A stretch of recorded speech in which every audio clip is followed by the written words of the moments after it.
In this video, I'm going to show you how I make my shims that I use mainly on hinges, but I use them for just about everything.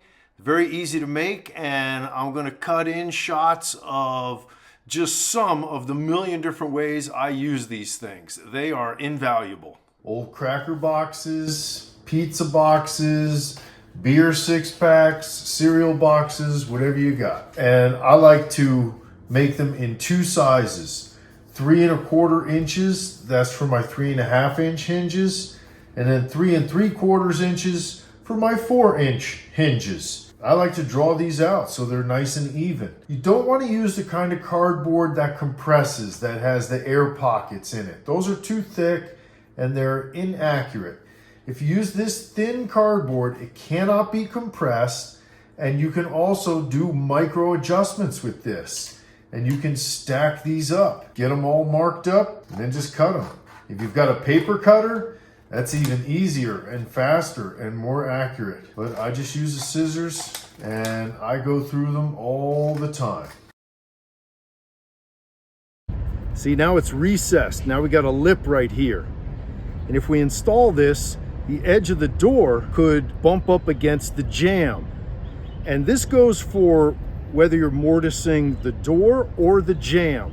You always want the hinge to be flush with the edge of the door or the edge of the jamb.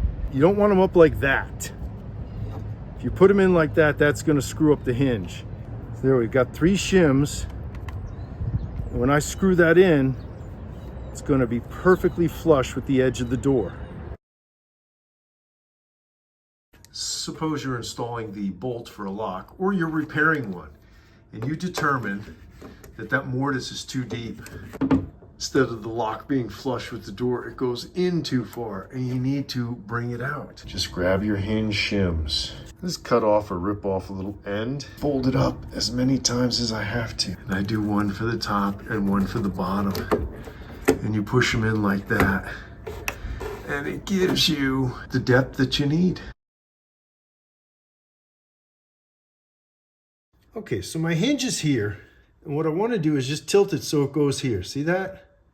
By doing that, that's going to move the door over that way, about 1/8 inch. So I want to use hinge shims. So I've got my hinge shims. Now if I just take the hinge shims and put them behind there, that doesn't tilt the hinge. That just brings the hinge out. So I'm going to cut my hinge shims in half, and I'm using 2 of them. So by putting them right there, that causes the hinge to tilt this way. And it doesn't take a lot. If I wanted the hinge to tilt this way, I could put these right here. That's going to move the door over that way, about 1/8 inch. And when you do this, you want to put in your screws first wherever the shim is not. So the shim is here, so I don't want to put my screw in there. I want to put them in there, and that maintains the angle. Now, the hinge, instead of being here, is now here. So I'll do that on all 3 hinges.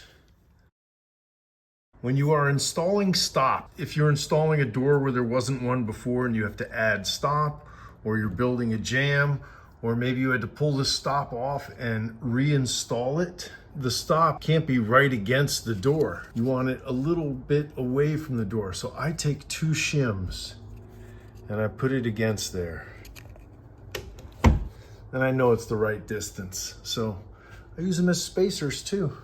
You're fine tuning a door, and sometimes you can feel them and you can hear them rubbing, but you aren't sure exactly where it starts rubbing.